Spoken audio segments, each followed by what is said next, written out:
Hola familia, gracias por acompañarme en otro episodio de este video podcast. Hoy vamos a estar hablando de la energía en Puerto Rico, de paneles solares, vamos a hablar de los cambios que deberían estar sucediendo en Puerto Rico, así que vamos a ese tema en un momento, pero primero recuerda que Produce te lleva productos locales directamente a tu casa, productos de agricultoras y agricultores de Puerto Rico y te los llevan directamente a tu hogar, así que búscalos en puertoricoproduce.com o baja el app directamente a tu teléfono. Y ahora sí, empezamos con Arturo Mazoldella. Hola Arturo, ¿cómo estás? Saludos, Bianca. Un placer estar aquí contigo. Gracias a ti por estar aquí. Yo tengo que ser transparente con mi audiencia y decirles que, aunque nunca he ido a Casa Pueblo y aunque es la primera vez que te conozco en persona, yo soy fan de Casa Pueblo y de lo que hace Casa Pueblo. Así que háblanos de qué es Casa Pueblo. Bueno, ya me dijiste que eres fan de Alexis, de mi papá, fundador de Casa Pueblo, ¿verdad? Y si eres fan de Alexis, tenías que ser fan de mi mamá, Tinti de allá, quienes son los fundadores de esta iniciativa comunitaria allá en Adjuntas.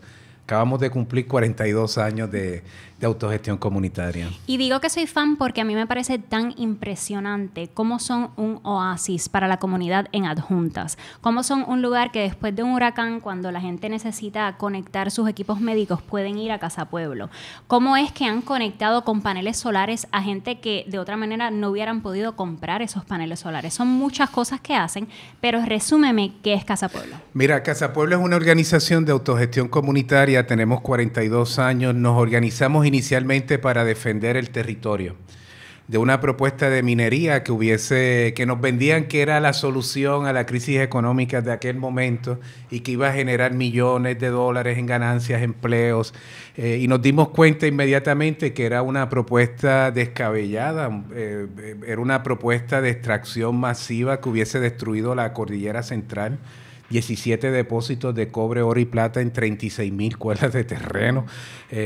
Bueno, las cuencas hidrográficas estarían hoy destruidas. Y la comunidad se organizó para prevenir la explotación minera, valorando el espacio geográfico, el bosque, valorando las aguas, la agricultura, el tejido comunitario sobre los minerales. Y ahí fuimos sobre toda la comunidad y a nuestra primera protesta fue una sola persona y entonces de ahí nos dimos cuenta que el conocimiento por sí mismo no era suficiente y de ahí pues desarrollamos una ecuación de trabajo de ciencia, cultura y comunidad para impulsar los cambios. Logramos detener la minería 15 años después, pero nos dimos cuenta que la protesta nada más no es suficiente, hay que proponer alternativas, asumir responsabilidades, hay que defenderse y el derecho a la defensa siempre, propuestas insostenibles en este país son muchas y hay que defenderse, pero hay que proponer y impulsar nuestra propia agenda.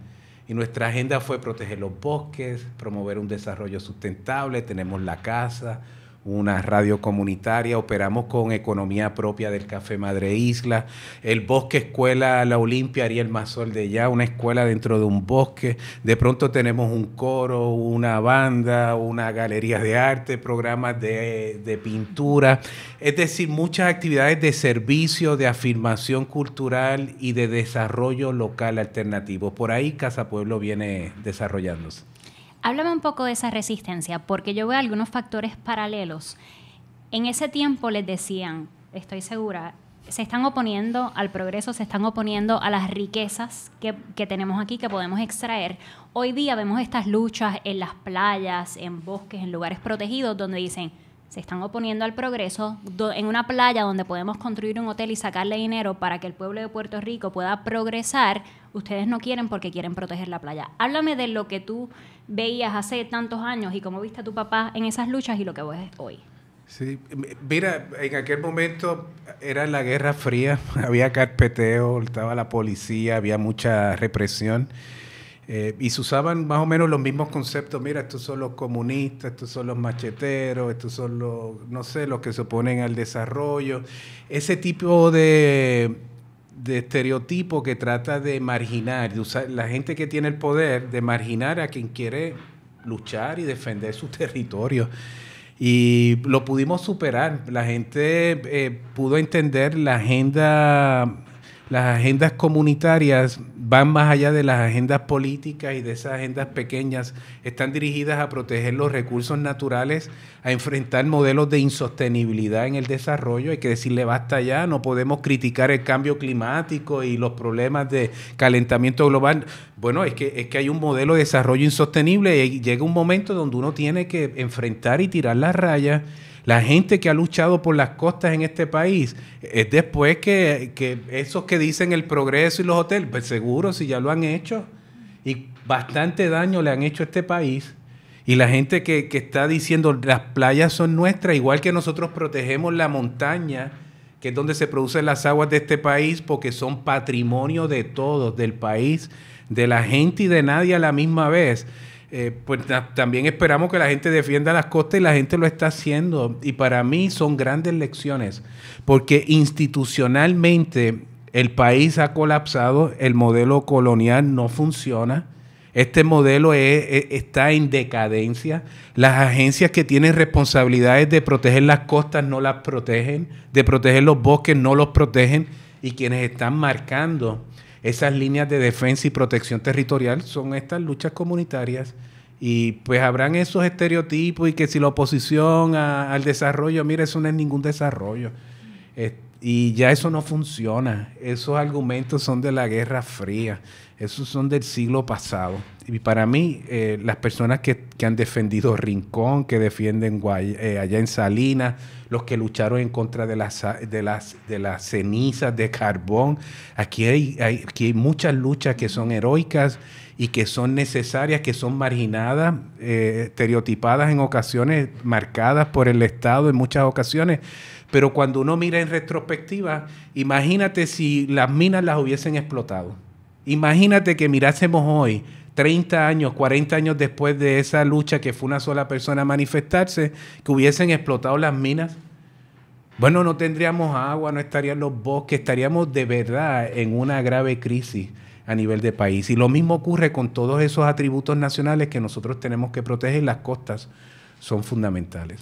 Y tú has dicho que fueron de la protesta a la propuesta. Entonces, de ahí se desarrollan todos estos programas que han tenido, que Casa Pueblo ha tenido energía solar desde el 1999. Así mismo. De ahí surgen muchísimas cosas que he hecho videitos anteriormente basado en lo que he leído en las plataformas de ustedes, cómo tienen un cine solar, cómo han energizado casas en adjuntas, y este proyecto grande recientemente de energizar el casco del pueblo de adjuntas sí. Y los negocios. Háblame un poco de esos logros que han obtenido recientemente. Mira, ¿qué te digo? Hay mucha energía que hay que ponerle para defendernos y hay que protestar, y ahí le ponemos todo nuestro empeño y corazón. Pero tengo que decirte que genera mucha alegría cuando uno empieza a generar ideas y esas ideas a traducirlas en acciones sobre lo que deberíamos estar haciendo. Debemos proteger los bosques, yo creo que eso es una buena idea. Manejarlo y empezar a trabajar, eso genera mucha satisfacción. Correger nos decía que la felicidad está en la lucha, en luchar, en hacer. De pronto, manejando el bosque, nos damos cuenta que la agenda energética es el conflicto principal contra la conservación de los recursos naturales y la protección de la diversidad biológica. En el 99 pues, proponemos poner energía solar, 5 paneles, un proyecto bastante costo inefectivo bajo aquellos estándares, pero había que armonizar la aspiración de un cambio con los hechos. Y ahí empezamos a practicar, a ensayar, experimentar con la tecnología de energía solar. Lo mejoramos en el 2007 con la Universidad de Puerto Rico, recinto de Mayagüez. 2017 instalamos un sistema que nos permite producir más energía de la que consumimos. Hoy recibimos la factura de Luma. Y la factura de Luma decía 1.135 de crédito nos deben, porque producimos más energía que la que usamos en Casa Pueblo, en la radio, en el cine solar. Después del huracán María, pues nada, abrimos la casa al día siguiente y sacamos el agua y pudimos retornar cierta normalidad en un periodo de crisis. Y ante el derrumbe y el colapso de un gobierno que no pudo responder, de pronto nos vimos sumergidos en una respuesta de hacer otras cosas. Empezamos con lámparas solares, 14,000 lámparas solares, allá David Galarza, la gente de Houston, de Los Ángeles, por Puerto Rico. Bueno, la diáspora organizada nos empezó a enviar lámparas solares porque eso fue lo que le pedimos. No queremos dinero, lámparas solares. Queremos ayudar a la gente a que no use velas, a que no se caiga un adulto mayor, y queremos educar a la gente de cómo cosechar energía solar, igual que Casa Pueblo, pero en este caso para una lámpara. Y ahí la gente se educó y aprendió y vio en el ejemplo de Casa Pueblo que la energía solar no era un asunto exótico, sino que es una tecnología de avanzada, de responsabilidad ecológica, que funciona, que usted genera energía en el punto del consumo, que genera un mejor bienestar en lo cotidiano y te prepara mejor para eventos difíciles. Y de ahí empezamos a hacer entonces casitas solares, energizar máquinas de diálisis peritoneal. El tema de energía y salud, están las muertes de María, pero están los enfermos de María, los que hoy son diabéticos, hipertensos, porque en el periodo de María tuvieron unas exposiciones que los hicieron rebasar ciertos umbrales. 5% más en la población nuestra de diabéticos e hipertensos. Entonces atendimos el tema de seguridad alimentaria haciendo 5 colmados en los campos. De pronto estamos haciendo la torre de transmisión de Radio Casa Pueblo. Radio Casa Pueblo ya operaba con energía solar, las comunicaciones. Empezamos a energizar los colmados, luego la ferretería. De pronto estamos haciendo los bomberos, emergencias médicas, el hogar de adultos mayores. A Alexis se le ocurre que hagamos el barbero, la barbería solar, y entonces hacemos la barbería solar para sacar la conversación de Casa Pueblo y que la gente que va a la barbería vean cómo funciona la energía solar. De pronto no hay que convencer a nadie, la gente ya sabe. Y hemos hecho más de 100 casas que operan como Casa Pueblo en temas de salud, de pobreza, de atender la pobreza, de que el derecho de la energía sea para todos, no solo para quienes pueden pagar por una instalación. Y en esa marcha seguimos y de pronto estamos energizando el casco urbano donde está la farmacia, la panadería, la óptica, 2 mueblerías, bueno, un centenar de negocios del pueblo. Y en eso estamos impulsando entonces una transformación energética que sea liberadora, que rompa el modelo de las dependencias, la dependencia de combustibles fósiles, el poder generar energía propia es una ruta de liberación. Y es un tema práctico. Te he escuchado decir, por ejemplo, con el barbero no ha tenido que subir sus precios porque tiene que pagar más por luz cada vez que Luma sube la factura. Entonces, estamos hablando de un tema práctico económico, estamos hablando de un tema de salud, de la gente que necesita sus equipos médicos. ¿Cómo has visto que ha cambiado la conversación en las juntas en cuanto a la necesidad de hacer esa transición? Miren, Anuta, la gente se sorprende porque no tiene que ir a convencer a nadie. La gente sabe lo que es energía. De hecho, hay una empresa nueva que se llama Sol de la Montaña, capacitó a 5 personas y ya hay una empresa nuestra me refiero al pueblo, como creando nuevas oportunidades de actividad económica. Hay instalaciones, montones privadas. El Chinchorro quiso ser solar. De pronto estamos en este lugar, hicimos el bosque solar, un oasis energético para la comunidad, y el de la lechonera de la esquina decidió hacer su negocio solar. Entonces, la transformación está ocurriendo ya porque la gente lo entiende y ya hay un referente de hacia dónde debemos dirigirlo. Es como que ya lo decidimos. Marchamos por el sol, hemos defendido esta ruta alterna, pero ya decidimos que no más petróleo, no más carbón, no más gas natural. ¿Por qué no hacemos aprovechamiento del recurso que tenemos, que es el sol gratuito, y usar ese combustible que fija la tarifa? Energía es la capacidad, Bianca, de hacer trabajo. Y aquí la parte política. La capacidad para hacer trabajo, iluminar un espacio, operar estas cosas. El trabajo que tú haces necesita energía eléctrica para las diferentes actividades. El barbero, que su trabajo es recortar, 2 días de su jornada mensual, 2 días de su jornada mensual de su trabajo, que es recortar, era para pagar la factura de luz. De su actividad productiva, él no disfrutaba nada hasta el 3er día de trabajo, porque primero tenía que pagar la luz y el 60% de eso se iba de la economía del país automáticamente en petróleo, gas y carbón para pagar el combustible. Ahora estamos hablando que no sube la factura de luz, pero hay un elemento de justicia, porque él está haciendo un disfrute mayor de su actividad productiva, que es recortar. Piensa en el panadero. ¿Cuánto pan tiene que hacer el panadero antes de disfrutar un centavo de hacer pan? Piensa en el país. ¿Cuántas de las actividades productivas de nuestro país son para esta economía extractivista que calienta, que genera emisiones de gases de efecto invernadero, que destruye los recursos naturales y se enriquece del trabajo de nuestro país? Nosotros impulsamos independencia energética, que el país pueda producir su propia energía y con una condición de poder producir su propia energía, decida cuál debe ser su destino político, pero no en un estado de dependencia. Hawái está construyendo independencia energética. Hawái está agresivamente con metas buscando independencia como una isla con fuentes renovables. California, Nueva York, Arizona. Puerto Rico lo puede hacer, y si queremos ser un estado, bueno, pues que sea dentro de un marco de que esa capacidad de producir energía para nuestra actividad productiva sea nuestra, y si queremos ser una república, bueno, pues estar en una condición como Costa Rica, Uruguay, países progresistas que producen también su propia energía. Y lo que es tan impresionante de todo esto es que esto ha surgido como una iniciativa comunitaria de la comunidad. Pero ¿de dónde han salido los fondos para hacer todo esto? Mira, el país, a la autoridad le asignan millones y millones y millones de dólares, que es lo que tú has escuchado, y nada ha ocurrido. La autoridad sigue con un 2.5% de generación con fuentes renovables. Eso, bochornosamente.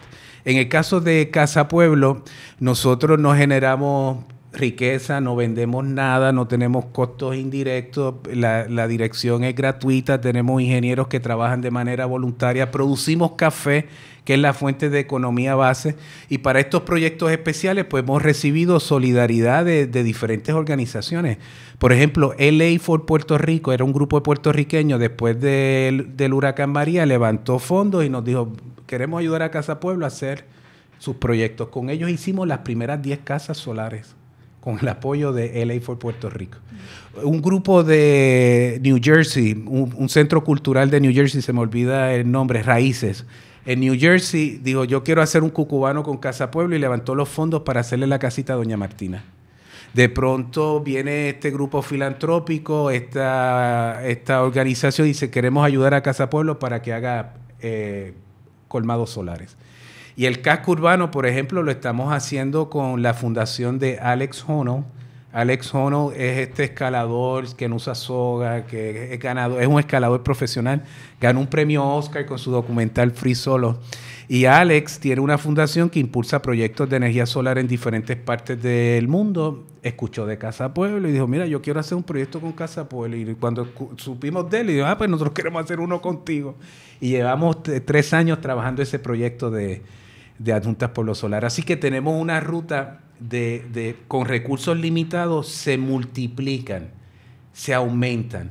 Cuando tú ves la inversión norteamericana de estos fondos federales, ese dólar que va al cuerpo de ingenieros a FEMA, 40% costos indirectos para manejarlo. Como es el gobierno, son 15% más caro. Entonces está el profit, la ganancia de quien lo hace privado, para comprarle entonces los cables, los postes y todo en Estados Unidos, para montarlo en un barco, que es el más caro, para traerlo a Puerto Rico y entonces traer mano de obra americana para que vengan aquí a instalar los cables. Y cuando tú vienes a ver todas esas inversiones federales, el retorno a la economía norteamericana es inmediata, y es un modelo de activación no de Puerto Rico, sino de la economía de ellos, donde lo que queda en el país es un efecto de dilución. Y por eso, después de todas esas asignaciones, tú no ves cambios.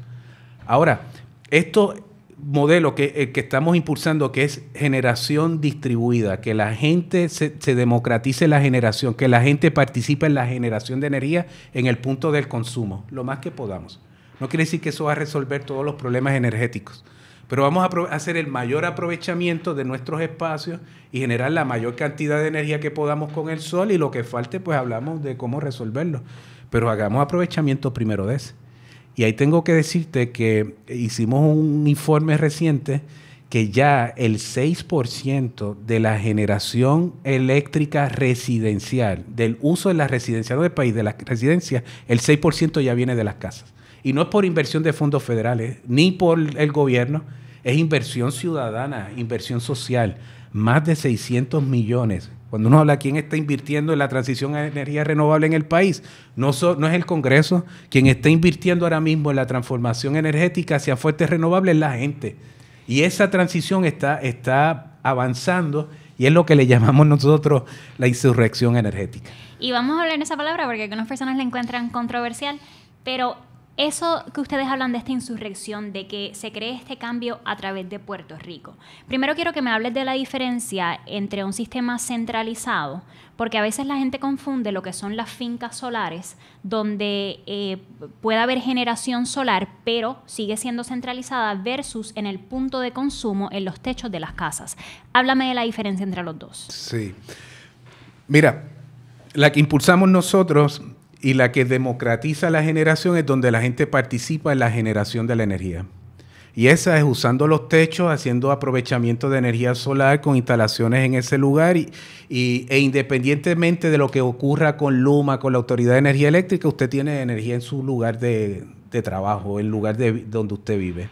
En generación centralizada es el modelo del siglo pasado, es el que ha estado operando, donde usted tiene estas centrales termoeléctricas con carbón, petróleo o gas natural que queman estos combustibles que generan gases de efecto invernadero, pero esa energía la convierten en energía eléctrica y por unas líneas, unos cables, las llevan desde esos puntos de generación hasta nuestros hogares, nuestros comercios, las fábricas, los hoteles, los lugares donde hace falta. Ese modelo es unidireccional, el centralizado, es dictatorial. La gente no puede decir nada. Esta es la factura de luz. La energía viene de un punto y usted la consume, usted paga. Su relación es usted como un consumidor. Es vulnerable a terremotos, lo sufrimos. Las centrales cuando se mueve la tierra pues se desconectan. Y es vulnerable a los vientos huracanados, vientos de tormenta, no tienen que ser ni huracanados, en las líneas de transmisión y distribución. Entonces, ese es el modelo central. Cuando uno habla de la transición a fuentes de energía renovable, pues uno puede pensar en el viento, el sol, el agua, otras fuentes que son renovables, que son gratuitas y que se autogeneran de manera natural, no como el petróleo que usted lo quema y se gastó. Eso no es renovable, eso no es sostenible. Pero entonces, en esa transición uno pudiera pensar, bueno, pues, ¿qué tal si hago una finca fotovoltaica? Si una finca fotovoltaica yo la voy a enviar por un cable hasta un punto distante e integrarlo a ese circuito de la autoridad, pues sigue estando dentro del modelo de generación centralizada. Y uno pudiera pensar de aprovechamiento de fincas fotovoltaicas, quizás pudieran funcionar en un vertedero abandonado. Uno pudiera pensar hacer aprovechamiento en los carriles de la autopista, entre medio, y uno pudiera decir, mira, hay espacio que uno pudiera hacer aprovechamiento. En un estacionamiento, así que uno puede buscar aprovechar el sol de otras maneras, pero yo creo que lo fundamental aquí primero es hacer aprovechamiento de los techos de estructuras ya construidas, producir lo más que podamos y entonces preguntarnos si hace falta usar las tierras agrícolas o usar los bosques o usar las costas, y la contestación nos vamos a dar cuenta que es que no, que con los techos tenemos suficiente superficie en el país para generar más del 100% de la energía que demanda el país. Yo estoy segura que el gobierno no está ajeno a que eso es una posibilidad y que ven ejemplos como Casa Pueblo y uno pensaría si ven que ha funcionado, ¿cuál es la resistencia a adoptar un plan donde esto se haga a gran escala en Puerto Rico? Sí.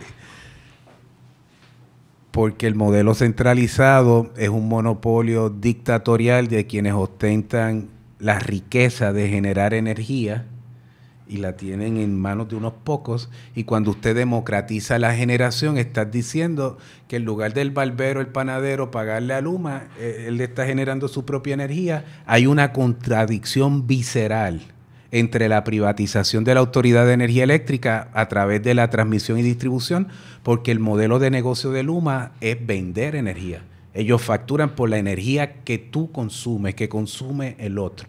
En la medida en que la gente produce su energía, su cartera de negocio se achica, su modelo de negocio y su capacidad de producir riqueza, que es lo que mueve al capitalismo salvaje, que es generar riqueza y todos los años generar márgenes de ganancia mayor. En la medida en que la gente produce energía, pues esa cartera se hace más chiquita. Y ese modelo es irreconciliable. El modelo de negocio de Luma con la aspiración de democratizar y que la riqueza y el bienestar de producir energía se quede no en los que nos venden petróleo, gas y carbón, no en los Luma de la vida, no en las AES, no en las manos de la gente. Hay una gran riqueza asociada a la generación de energía y lo que impulsa a Casa Pueblo y otros sectores, hay muchas comunidades, incluyendo la academia, que lo entienden perfectamente, es que democraticemos la generación y de esa manera se democratiza también los beneficios asociados a producir energía. Y ese, pues evidentemente el gobierno quiere el voto ciudadano, pero responde al donante de la economía de los fósiles, responde al donante de estos que generan riqueza descabellada con el tema de energía. Es terrible lo que vemos. Cuando decía al principio de las cosas que tienen que cambiar en Puerto Rico es porque parece que estamos de acuerdo. El gobierno lo ha dicho, de hecho pasó una ley donde dijo que para el 2050 tenemos que generar 100% energías renovables. Sin embargo, como dice, el número que tenemos es 2.5% y donde estamos viendo el cambio es en los individuos que han decidido poner paneles solares, estoy segura en muchos casos porque no aguantan más lo inconsistente que es la energía en Puerto Rico, y las comunidades como Casa Pueblo lo que han logrado. Sin embargo, reconocemos que este cambio necesita esa inversión inicial. Y eso es lo que muchas personas no tienen y por eso vemos esa disparidad. La gente que tiene el dinero para comprar los paneles pueden y los que no, pues entonces dependemos de Luma. ¿Cuál es la solución para entonces cerrar esa brecha? Mira, con el tema de la ley hay que tener cuidado porque el gobierno estipula un marco legal que no tiene intención de cumplir. Lo hemos visto antes con las leyes de reciclaje que no reciclan y generan unas falsas expectativas. Son unos engaños al país. Bianca, no te preocupes, que nosotros vamos a hacer la transición a energías renovables. Eso es lo que le están diciendo a la gente. No inviertan, no hay problema, nosotros vamos a hacer la transición. Pero no tienen ninguna intención de hacerlo. No hay ninguna prohibición a la gasificación. Y de hecho, todos esos fondos federales no prohíben, tienen la pluma abierta para la gasificación, que es mantener el mismo modelo de combustibles fósiles. Así que ese de las leyes aquí hay que tener un poco de cuidado y por eso es una insurrección, porque de arriba hacia abajo no está ocurriendo, pues entonces la gente tiene que impulsar la transformación. Y es contestatario. Y es transformador, liberador a la misma vez. ¿Cómo cerramos esas brechas? Pues tienen que haber iniciativas que no sean ni públicas ni privadas, tienen que haber iniciativas de desarrollo social. Esas son las de Casa Pueblo. Y el gobierno tiene una responsabilidad de que la energía sea un derecho, no un privilegio. Y que el modelo de negocio hay que luchar y organizar en este país. No es solamente llevarte energía a tu casa. El modelo de negocio de una utilidad, de uno de estos servicios de energía eléctrica debe ser ayudar a la gente a producir su propia energía. Y eso es lo que se resiste el gobierno, en ayudar a que la gente produzca su propia energía, pero ese es el modelo energético de este siglo, de este milenio, que hay resistencia.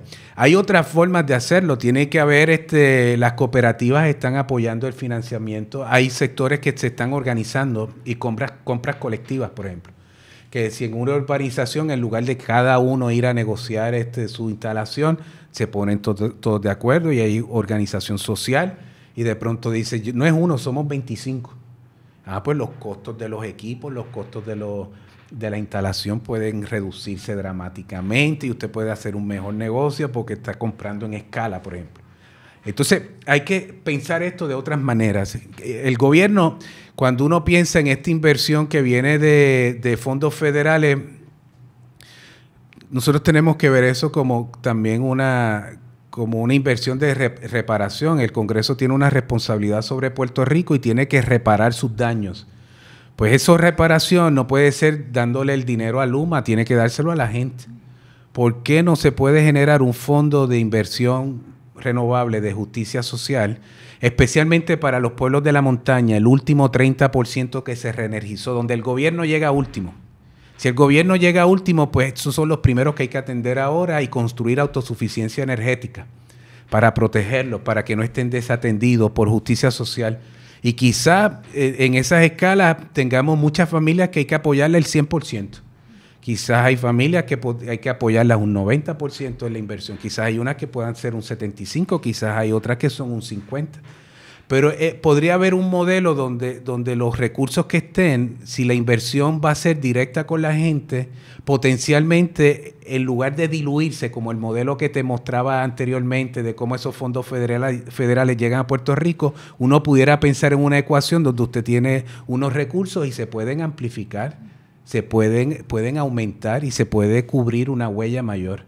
Pero tiene que haber derecho, se tiene que estipular el derecho de energía para todos y todas y que no sea un privilegio de aquellos que lo puedan financiar. Y con eso estipular políticas públicas que sean de justicia social. Hablabas de esas últimas casas en la montaña que fueron las últimas en recibir energía después del huracán. Yo hice un reportaje donde fui a San Lorenzo y entrevisté a una familia donde un hombre que necesitaba terapia para respirar, habían pasado 5 meses después del huracán y llegó un día que le dio un ataque de asma y no pudo conectar la máquina a tiempo y falleció. Esa es la historia que se repitió tantas veces a través de Puerto Rico después del huracán. Y se pregunta a la gente por qué tenemos un gobierno que no está poniendo como prioridad que no se repita eso. Hablas de la inversión para el gas natural. En ese mismo reportaje hablé de la inversión que se hizo para las estaciones 5 y 6 de San Juan, que se gasificaron. Cambiamos a gas natural y la promesa era que iba a bajar la factura porque el gas natural es más barato. La promesa era que esto era progreso, cambiar del petróleo al gas natural. Sabemos que han habido muchísimos problemas con ese contrato, sabemos que por mucho tiempo ni siquiera se utilizó el gas natural y que no vimos los ahorros en la factura. Estamos hablando de una inversión de 1.5 billones de dólares. Y yo entrevisté gente que me decía lo mismo que tú. Si ese dinero se hubiera utilizado para poner paneles solares encima de las casas, sería otra historia. ¿Y cuántas casas en la montaña pudimos haber energizado? Nuevamente, ¿por qué? ¿Por qué estamos estancados ahí? Mire, dicen que la energía renovable es costoso. Costoso es ese modelo. Si uno piensa en cuánto pagó el país en la primera década de este milenio, del 2000 al 2009, nosotros pagamos 22,000 millones de dólares en combustible nada más para operar el sistema. Con eso hubiésemos energizado el país entero en 10 años. Estas historias que tú me dices, es a quién responden estas políticas y para quién gobiernan. Esa historia de San Lorenzo me acuerda a una en Adjuntas, cuando nosotros energizamos la casa de María Medina. Es que íbamos a hacer otra cosa, pero nos topamos con ella que llevaba 3 meses sin tener su terapia correcta de diálisis peritoneal en el hogar. No podía llegar a los centros porque los accesos no daban, así que tenía una terapia subóptima. Finalmente celebramos el diseño, compartimos el diseño de cómo desarrollar un sistema fotovoltaico para la máquina de diálisis, que son 10 horas y toda la cosa, lo celebramos. A los 2 años ella murió. Ella no es de las estadísticas de las muertes de María.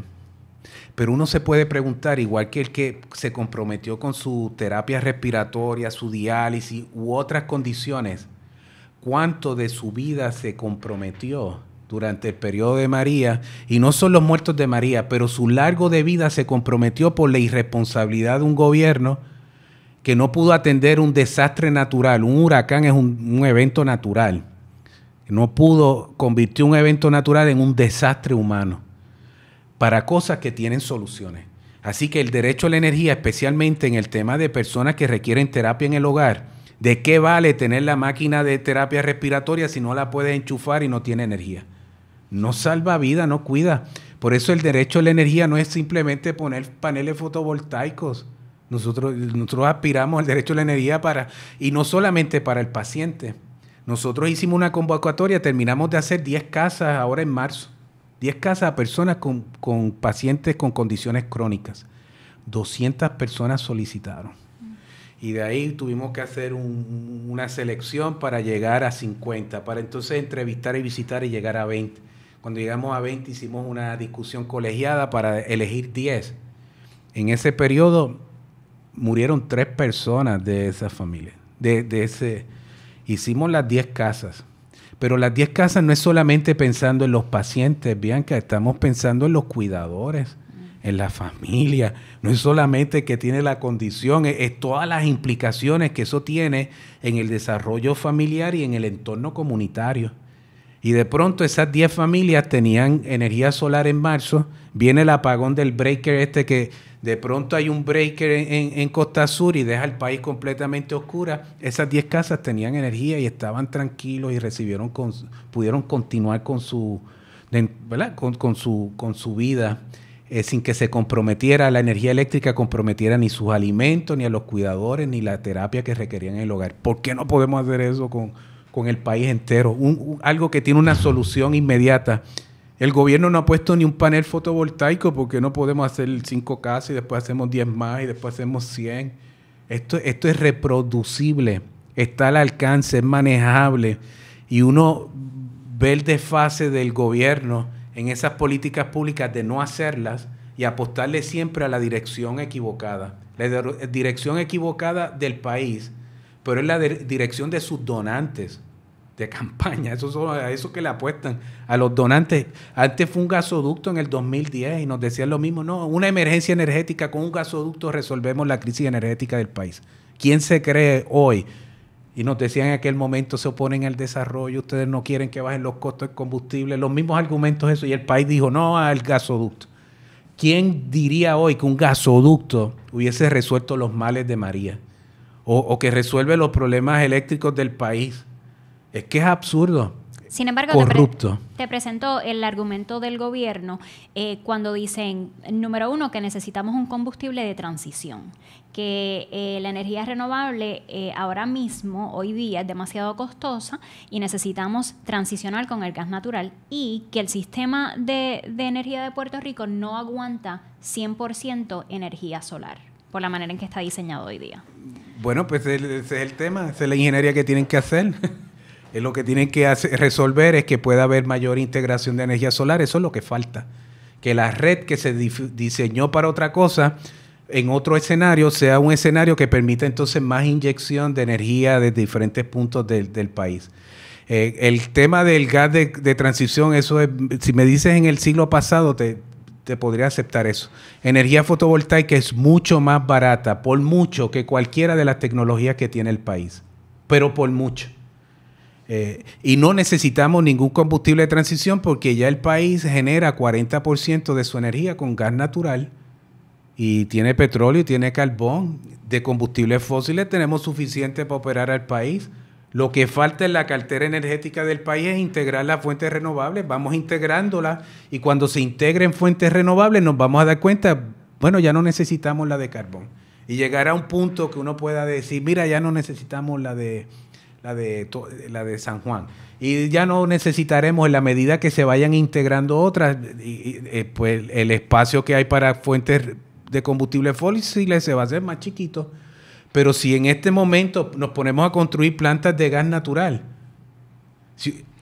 energía que se produzca con gas natural es espacio que no puede ser ocupado con fuentes renovables. Entonces, si usted hace una inversión capital hoy para gas natural, lo que estás diciendo es no voy a hacer renovables por los próximos 100 años. Entonces, ese es un chantaje que en el contexto de Puerto Rico, eso de gas de combustible de transición no hace ningún sentido, es innecesario, es absurdo. Ya tenemos suficiente gas natural, ya tenemos suficiente de lo demás. Lo que falta sobre la mesa es la integración de fuentes de energía limpias y renovables con recursos propios. Que tenemos abundancia de ellos. Otro tema que te quiero traer es algo que casi nunca escucho a nadie hablar de esto, pero recientemente estaba escuchando la radio y el presidente de Lutier, Ángel Figueroa Jaramillo, habló de la necesidad de bregar con el consumo, que aunque nos movamos a energías renovables, tenemos que tener una campaña de educación porque, y con esta parte yo estoy de acuerdo, a veces consumimos demasiado. Yo tengo una pelea con mi familia que todo el tiempo, que si el aire acondicionado, vivimos en Puerto Rico, un país con calor, sin embargo, la gente quiere estar con abrigos dentro de la oficina. Entonces, ustedes han tocado A mí me gusta el calor, así que yo no recomiendo ser tan extrema como yo. Sin embargo, sí creo que es un tema que tenemos que tocar porque, como mencionaba Figueroa Jaramillo, también cuando estamos hablando de los paneles solares, estamos hablando de que hay que extraer ciertos materiales para tener paneles solares, así que no tiene un impacto cero. No. ¿Cuál es tu opinión y si Casa Pueblo ha hecho algún tipo de trabajo de educación en cuanto a eso? Todo el tiempo. Antes de usted hacer un diseño y una instalación solar para producir su propia energía, el primer paso es eficiencia energética.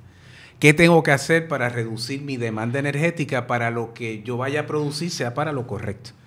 Te puedo dar un ejemplo, fue cuando energizamos el comedor de la escuela elemental Domingo Masol en Adjuntas, en el campo, que la querían cerrar porque la luz se iba mucho y los alimentos se dañaban. Fuimos a energizarlo y cuando diseñamos el sistema fotovoltaico para la cocina que tenían allí eran casi $100,000.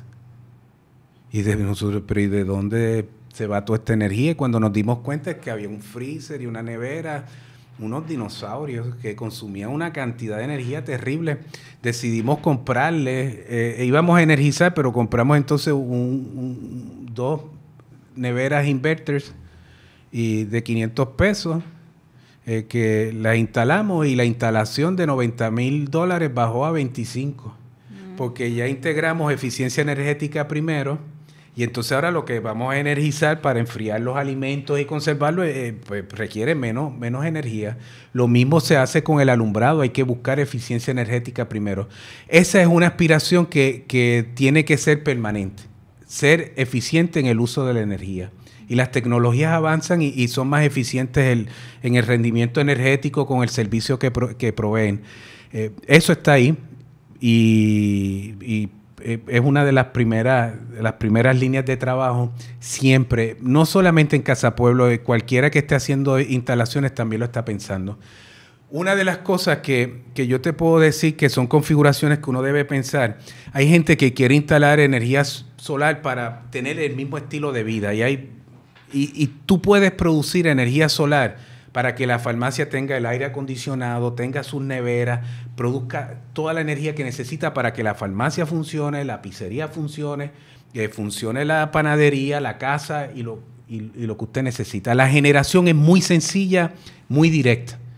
Donde usualmente se convierte esto en un tema problemático es cuando uno quiere almacenar energía. Este es otro tema.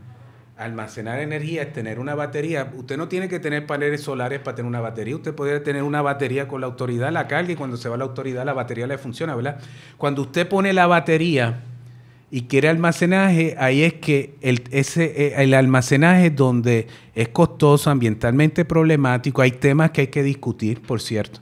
Entonces uno debe pensar, ¿para qué yo quiero mi energía de resguardo? Yo puedo generar el 100% con paneles fotovoltaicos relativamente fácil y generar suficiente por el día que genere como un equivalente de lo que voy a consumir por la noche. Ahora, si yo tengo baterías, nosotros acá en mi hogar en Santurce tenemos una configuración donde generamos con el sol, tenemos baterías. La autoridad es la fuente de energía alterna, la primaria es el sol, la autoridad está. Cuando la autoridad falla, que falla muy frecuente en Puerto Rico, la batería está de resguardo.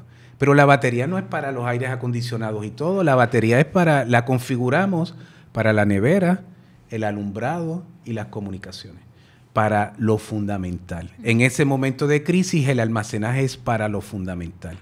Y en ese contexto, usted puede hacer una configuración de generación suficiente para su consumo, almacenaje de resguardo en caso de emergencia para lo fundamental a un costo que es relativamente manejable. Cuesta menos que un carro. Un carro usado es lo que cuesta un sistema fotovoltaico para su casa con almacenaje para lo fundamental, para la nevera. Así que en ese sentido, pues, ¿verdad? Uno lo puede pensar y saber que es una ruta viable, pero que requiere que usted se eduque, que usted sepa para qué va a producir esa energía, cómo la va a usar, para que entonces estos instaladores, esta gente que se dedica a vender sistemas fotovoltaicos no se aprovechen y le vendan algo que usted no necesita. Requiere mucha educación para que usted sepa, si usted va a gobernar la energía, y usted se va a liberar, porque usted va a producir su propia energía, tiene que entrar en un estado de conciencia que requiere usted aprender a gobernar esa energía, aprender a entender el sistema, para que entonces lo pueda disfrutar. Para finalizar, Arturo, insurrección. Creo que para algunas personas esa palabra suena a revolución, tal vez suena a izquierda, suena a independentista. ¿Hay alguna preocupación de que quizás esas palabras alejan a personas que tienen otra ideología política?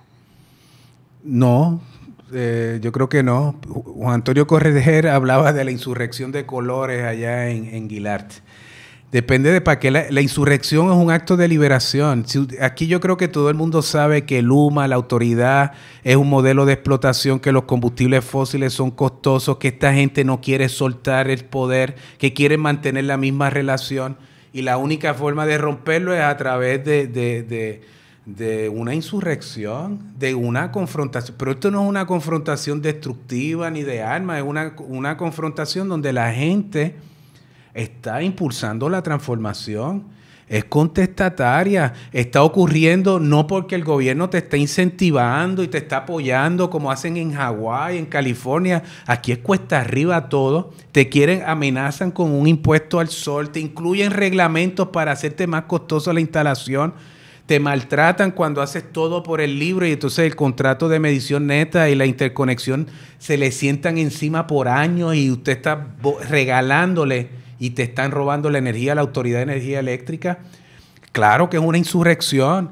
Yo creo que sí, es una insurrección, es una invitación a cambiar el modelo de explotación que tenemos por uno que es responsable ecológicamente y que cuando tú vienes a ver, es insurrección porque no es de un sector ideológico. Yo creo que aquí de izquierda a derecha entiende esto. Y yo creo que está entendido que hay un conflicto mayor en el tema energético y que tiene una solución que no se facilita, que no se estipula como una política pública correcta, que se trata de penalizar y castigar y por lo tanto aquellos que han tenido que endeudarse, buscar un préstamo, usar de sus ahorros, buscar la manera de conseguir los paneles, de amarrar, de hacer algo para lograr seguridad energética, es un acto en el contexto de Puerto Rico. Para mí, los que producen energía es un acto casi subversivo. Así que no hay que tenerle miedo a la palabra insurrección. Yo creo que hay que reconocer los problemas que tiene el país y empezar a atenderlos y a confrontarlos. Arturo, soluciones hay. Muchísimas gracias. Gracias por tu tiempo y por estar aquí conmigo. Espero visitar a Casa Pueblo pronto, así que te esperamos, estaré por allá claro que para sí. juntas. Muchísimas gracias. Gracias a ustedes por acompañarnos y les espero para el próximo episodio.